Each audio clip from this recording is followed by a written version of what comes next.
You ask Tiger to solve. This deals with linear equations with one unknown. The final result is a equals 4. Let's solve it step by step. Simplify the expression. Expand the parentheses. Simplify the arithmetic. Group all constants on the right side of the equation. Subtract 2 from both sides. Simplify the arithmetic.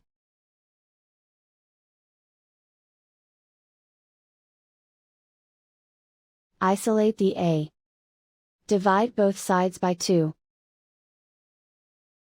Simplify the fraction.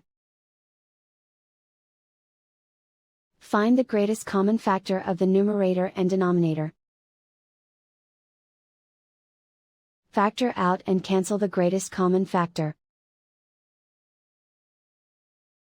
And so the final result is a equals 4.